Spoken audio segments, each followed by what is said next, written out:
అందరికీ నమస్కారం అండి. Welcome to our channel. Present మనతో పాటు గెస్ట్గా ఉన్నారు senior journalist doctor Bharat Reddy గారు. సార్ నమస్తే అండి. నమస్తే సార్, జగన్మోహన్ రెడ్డి గారు రీసెంట్గా ప్రెస్ మీట్ పెట్టి ఆయన ఏమంటున్నారంటే సినిమాలోని డైలాగులను ఫ్లెక్సీలో పెట్టినందుకే మా వాళ్ళని అరెస్ట్ చేశారు, మరి సినిమాల్లో ఉన్నాయి కదా ఆ సినిమాలను ఎందుకు బ్యాన్ చేయట్లేదు అంటున్నారు. సో మరి దానికి మీరు ఇచ్చే సమాధానం ఏంటి సార్? అసలు జగన్మోహన్ రెడ్డి తెలుసుకోవాల్సింది ఏంటంటే సినిమా వేరు జీవితం వేరు అని మొదటిగా తెలుసుకోవాల్సిన అవసరం ఉంది. సినిమా 2.5 గంటల్లో అయిపోద్ది. సినిమాలో చాలా ఉంటాయి, ఒక రప్ప అనే కాదు. రేప్ సీన్లు ఉంటాయి, ఫైటింగ్లు ఉంటాయి, రొమాన్స్ ఉంటుంది. అంటే సినిమా అంటేనే నవరసాలకు సంబంధించినది. అది కేవలం ఎంటర్టైన్మెంట్ కొరకు ఆ 2.5 గంటల పాటు సామాన్య మధ్యతరగతి వాళ్ళు కాసేపు సరదాగా వెళ్ళే సినిమా. ఇక్కడ సెన్సార్ బోర్డు వాళ్ళే రద్దు చేయొచ్చు కదా ఆ మాటల్ని. అంటే ఇప్పుడు అది రప్ప అనే పదాన్ని వాడిండు. రేపు ఎవరైనా వైసీపీ కార్యకర్తలు రేప్ చేస్తారనుకో, ఎవరినైనా మహిళను రేప్ చేస్తారు. రేప్ చేసినప్పుడు సినిమాలో ఉన్నదాన్నే కదా మేము రేప్ చేశాము, మరి సినిమాని ఎందుకు బ్యాన్ చేయలేదని ప్రశ్న అడుగుతాడు. ఓకే, రేపు ఇంకోవరన్నా ఉండి పోలీసు వల్లనే ఒక రౌడీ వచ్చి కొడతారు వీళ్ళ పార్టీ కార్యకర్తలు. మేము సినిమాలో ఉన్నదాని ప్రకారమే కొట్టాము, సినిమాను ఎందుకు బ్యాన్ చేయలేదు అని అడుగుతారా? నిజంగానే సినిమా వేరు జీవితం లేదు. సినిమాలో ఒకే వ్యక్తి 100 మందిని కొడతాడు, అది బయట సాధ్యమా? సినిమాలో 2.5 గంటల అందులోనే ఏమంటారు జీవితం మొత్తం అందులో గడిచిపోతుంటుంది. పుడతాడు, పెడతాడు, వెంటనే ఏమంటారు పేదరికం నుంచి ధనవంతుడు అవుతాడు, ధనవంతుడు నుంచి పేదరికుడు అవుతాడు, ఒక రోజులో మార్పు చెందుతారు. ఇవన్నీ జరుగుతాయి. కాబట్టి ఫస్ట్ జగన్మోహన్ రెడ్డి తెలుసుకోవాల్సిందంటే సినిమా వేరు జీవితం వేరు. సినిమాలో పెట్టారు కాబట్టి, సినిమా వాళ్ళు అనుమతించారు కాబట్టి మేము చేస్తామంటే సినిమా చాలా అనుమతి ఉంటాయి. సినిమాలో చాలా విషయాలు ఉంటాయి.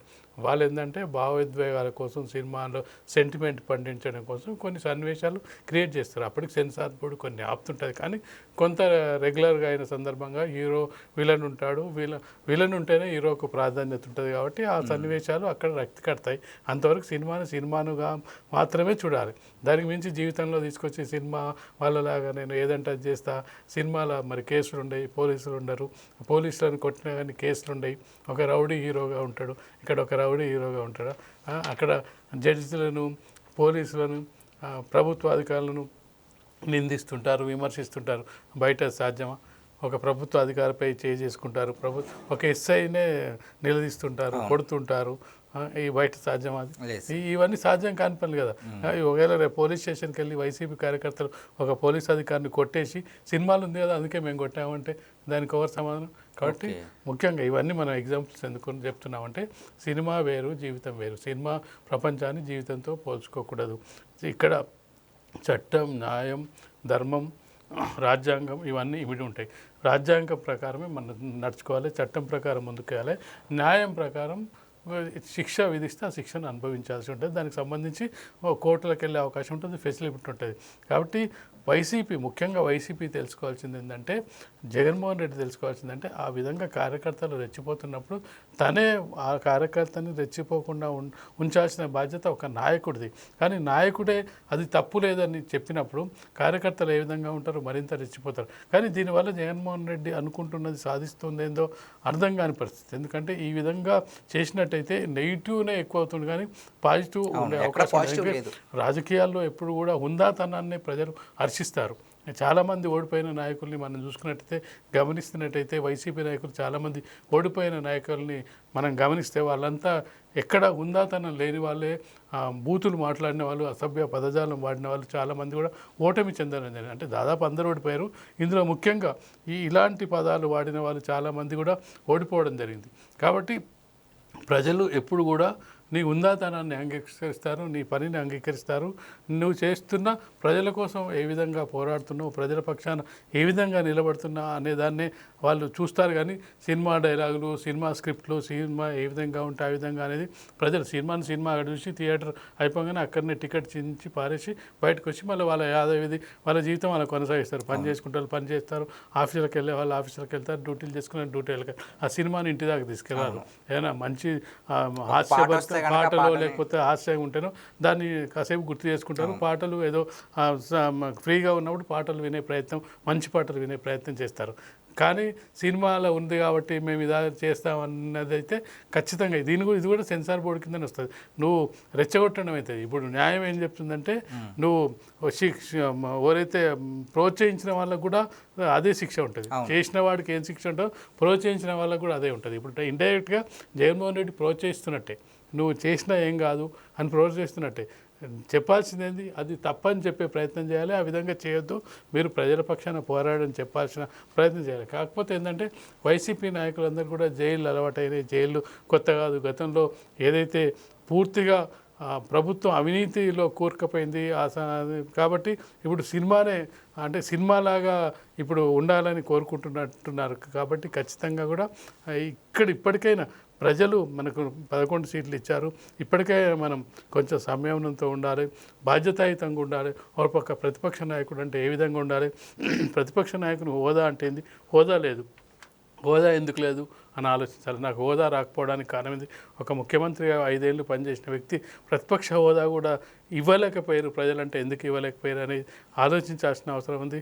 కాబట్టి వైసీపీ నాయకులు మారుతారని అనుకోవడానికి వీల్లేదు. ఎందుకంటే ఒక పార్టీ ఓడిపోయిన తర్వాత వాళ్ళు రివ్యూ చేసుకుంటారు. రివ్యూ చేసుకొని ప్రజల్లోకి వెళ్ళే ప్రయత్నం చేస్తారు, దాడులకు దూరంగా ఉంటారు, ప్రజలతో కలిసిపోతారు. కానీ వైసీపీ అధికారం కోల్పోయిన తర్వాత మరింతగా రెచ్చిపోతుంది, మరింతగా ప్రజలకు దగ్గర అవుతున్నామని వాళ్ళు అనుకుంటున్నారు. కానీ ప్రజలకు మరింత దూరం అవుతున్నారు. అసలు పార్టీ క్యాడర్ ఉంటుందా ఉండదా, అసలు ప్రజలు ఎప్పుడో దూరం అయిపోయారు. ఇప్పుడు క్యాడర్ కూడా దూరం అయ్యే పరిస్థితి కనిపిస్తుంది. ఏవైనా రప్ప లాంటి నాయకులు, లీడర్లు వైసీపీలో మిగిలే అవకాశం ఉంటుంది. కానీ ఈ విధంగా చేసినట్టయితే పార్టీయే పూర్తిగా నిర్వీర్యం అయిపోయి పార్టీ కూడా లేకుండే పరిస్థితి స్వయంగా జగన్మోహన్ రెడ్డి కల్పిస్తున్నారని మనం చెప్పొచ్చు. సార్, అంటే జగన్మోహన్ రెడ్డి గారు ఇంకొక మాట ఏమంటున్నారంటే మచ్చలేని నాయకుల్ని అక్రమంగా అరెస్ట్ చేస్తున్నారు అంటున్నారు. అసలు జగన్మోహన్ రెడ్డి గారి దృష్టిలో ఆ మచ్చలేని నాయకులు అంటే ఎవరు, ఎందుకు అక్రమంగా అరెస్ట్ చేస్తున్నారంటారు? అసలు మచ్చలేని నాయకులు అన్నప్పుడు మచ్చ లేకుండా ఉన్న నాయకులు కోర్టు ఉంది, న్యాయస్థానం ఉంది. మచ్చలేని నాయకులని రుజువు చేసుకోవాల్సిన అవసరం ఉంది. బెయిల్ ఎందుకు, పారిపోవడం ఎందుకు, తప్పించుకోవడం ఎందుకు, ఇవన్నీ ఎందుకు చేస్తున్నారు? నా మీద ఆరోపణలు వచ్చినాయి, నేను రెడీ ఉన్నా, నా మీద రుజువు చేయండి, నేను మచ్చలేని నాయకునిగా బయటపడతానని చెప్పే ప్రయత్నం ఇప్పటివరకు ఏ వైసీపీ నాయకుడైనా చేశారా? ఒకటి లేదంటే పోతే బెయిల్కి వెళ్తున్నారు, బెయిల్ దొరకకపోతే అజ్ఞాతంలోకి వెళ్తున్నారు. తర్వాత ఒకవేళ దొరికిన తర్వాత సహకరించలేదు కోరిక. ఇవన్నీ ఎందుకు? ఒక్కొక్క కేసు వాళ్ళకు బయటకు వస్తుంటే ఆ కేసుల విషయంలో ఎక్స్ప్లెనేషన్ ఇచ్చే ప్రయత్నం చేస్తలేరు. ఇప్పుడు ఏ కేసు తీసుకున్నా, ఆ లిక్కర్ స్కామ్ తీసుకోండి, భూదందాలు, భూ ఆక్రమణలు, ఏది తీసుకున్నా వైసీపీ నాయకులు ఖచ్చితంగా పెద్ద నాయకులే అందులో ఉన్నారు. కాబట్టి ఖచ్చితంగా మచ్చ లేని నాయకులు అంటే అసలు మచ్చ అంటే ఏంది, మచ్చలేని నాయకులు ఎవరు అనేది జగన్మోహన్ రెడ్డి ఒక లిస్ట్ ఇవ్వాలి. లిస్ట్ ఇచ్చినట్టయితే అందులో మచ్చలేని నాయకులు ఎవరు అనేది తెలుస్తుంది.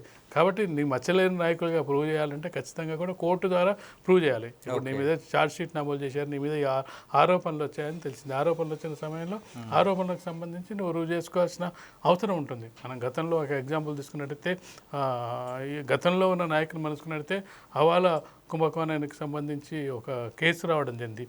ఆ కేసు సందర్భంగా ఎల్కే అని ఒక పేరు రావడం జరిగింది. అంటే ఎల్కే అద్వానీ మీనింగ్ వచ్చేదాకా ఎల్కే అని రావడం జరిగింది. దానికి అద్వానీ ఏం చేశాడంటే, నా మీద కేసులు రుజువు అయ్యేంత వరకు నేను ఎన్నికల్లో పోటీ చేయను, నా మీద ఎంక్వైరీ చేసుకోండి, ఎల్కే అని పేరు వచ్చింది అని చెప్పి అతను సంవత్సర కాలం పాటు ఎన్నికలకు దూరంగా ఉన్నాడు. తర్వాత ఎంక్వైరీ తర్వాత ఎల్కే ఈయనకు సంబంధం లేదు, ఎల్కే ఈయన కాదు అని చెప్పిన తర్వాత అప్పుడు ఎన్నికల్లో పోటీ చేయడం జరిగింది. అంటే తప్పు చేయకపోతే ఇలా నిరూపించుకోవచ్చు. తప్పు చేయకపోతే జస్ట్ అది పూర్తి పేరు ఎల్కే అద్వానీ కూడా రాలేదు, ఎల్కే అని మాత్రమే ఉంది. ఈ విధంగా వచ్చిందిగా తనే ఓపెన్గా చెప్పాడు, నా మీద ఎంక్వైరీ చేయండి, నా మీద ఎంక్వైరీ తర్వాతనే నేను ఎన్నికల్లో పోటీ చేస్తాను, అప్పటి వరకు నేను పోటీ కూడా చేయనని చెప్పి ఒక 6 సంవత్సరాల లోపల 6 నెలల లోపల అది క్లియరెన్స్ వచ్చింది. తర్వాత తిరిగి ఎన్నికల్లో పోటీ చేయడం జరిగింది. నువ్వు ఆ విధంగా చేసే ప్రయత్నం మీరు ఏమైనా చేస్తున్నారా? కనీసం అది ఛార్జ్ షీట్ కూడా కాదు, ఏదో జస్ట్ లిస్ట్లో పేరు వచ్చింది అంతే. అది ఛార్జ్షీట్ నమోదు చేయలే, పోలీసులు కేసు నమోదు చేయలే, ఎలాంటి ఛార్జ్షీట్ ఆరోపణలు లేవు. కానీ ఒక చిన్నదాన్ని అంత ఇది వైసీపీ నాయకులకు అంటే అంత పెద్ద నాయకులతో పోల్చడం సరైంది కాదు. ఎందుకు చెప్తున్నా అంటే ఎగ్జాంపుల్ వీళ్ళు మచ్చలేని నాయకులు అన్నప్పుడు మచ్చలేని నాయకులు ఏ విధంగా ఉంటారు అని చెప్పడానికి మనం ఈ ప్రయత్నం చేస్తున్నాం. సార్ చివరిగా ఒక్క ప్రశ్న, జగన్మోహన్ రెడ్డి గారు ఇంకొక మాట ఏమన్నారంటే, రేపు మేము అధికారంలోకి వచ్చిన తర్వాత మా వారు నా మాట కూడా వినరు, కాస్త జాగ్రత్తగా ఉండండి చంద్రబాబు నాయుడు గారు అంటున్నారు. అంటే ఇది బెదిరించినట్టుగా అంటున్నారు. అసలు ఏంటి సార్, దీన్ని ఏ విధంగా చూడాలి అసలు? నీ మాట ఒక ముఖ్యమంత్రి మాట వినరు నీ కార్యకర్తలు అంటే నువ్వు రౌడీలను తయారు చేస్తావా, తర్వాత లేకపోతే గూండాలను తయారు చేస్తావా? అంటే నీ పార్టీ కార్యకర్తలే రాజ్యాన్ని నడిపిస్తారా, రాజ్యాంగాన్ని నడిపిస్తారా, చట్టాన్ని నడిపిస్తారా? నీ ప్రభుత్వం ఏం చేయాలి? ప్రభుత్వ పని చేసుకోవాలి. సొంత ఎస్టేట్ ఉన్నప్పుడు నీ మాట నీ వాళ్ళు వినరంటే అది వేరు. నీకు ఒక ప్రభుత్వం ఏర్పడిన తర్వాత ప్రభుత్వంలో నీ మనుషులు ఉండరు, ప్రభుత్వ ఉద్యోగులు ఉంటారు, చట్టం ఉంటుంది, న్యాయం ఉంటుంది, చట్ట ప్రభుత్వం పరిపాలన చేయాల్సి ఉంటుంది. ఆ పరిపాలనకు నువ్వు అధిపతివి. ప్రజల చేత ప్రజల కోసం ఎన్నుకున్న ప్రభుత్వం, ఆ ప్రభుత్వానికి అధిపతి. చట్టం ఏ విధంగా చెప్తే నువ్వు ఆ విధంగా పరిపాలించే. నా ఇష్టం వచ్చినట్టు నా సొంత సైన్యాన్ని నేను నా వాళ్ళు వచ్చి ఇష్టం వచ్చినట్టు చేస్తానంటే అక్కడ చట్టం నడవదు. చట్టం అనేది ఉంటుంది. ఇప్పుడు నక్సలైట్లని ఎందుకు కేంద్ర ప్రభుత్వం కానీ రాష్ట్ర ప్రభుత్వం కానీ నిషేధిస్తున్నాయి? వాళ్ళు తుపాకీ తీసుకొని అడవుల్లోకి వెళ్ళి వాళ్ళు చేస్తున్నది న్యాయబద్ధమైనప్పటికీ మీరు తుపాకీ మీ చేతుల్లో ఉండకూడదు.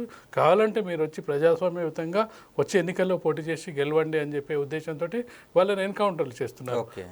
వాళ్ళు అసలు నిజాయితీ పర్లే కదా. నిజం చెప్పాలంటే నక్సలైట్లు నిజాయితీ పర్లే. వాళ్ళు ఒక కాజు వరకు పోరాటం చేస్తున్నారు. ఎవరిని పేద ప్రజల్ని పీడిస్తలేరు. ఎవరైతే అక్రమంగా ఉన్నారో వాళ్ళని ఇబ్బంది పెడుతున్నారు.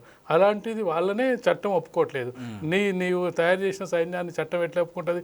ఇదంతా కూడా ఏంటంటే ఫ్రస్ట్రేషన్లో ఇక ఏం చేయలేని పరిస్థితుల్లో మాట్లాడుతున్న పరిస్థితి తప్పిస్తే ఏదో అధికారంలోకి వచ్చేవాడు ఏం చెప్తాడు? నేను మంచి పరిపాలన ఇస్తా, ప్రజలకు మంచి సేవ చేస్తా, నేను ప్రజల్ని బాగా చూసుకుంటా అని చెప్తారు. కానీ నేను వచ్చిన తర్వాత నేను ఇది చేస్తా, వాళ్ళని తొక్కుతా, ఇది చేస్తా అని ఏ పార్టీ నాయకుడు కూడా చెప్పాడు.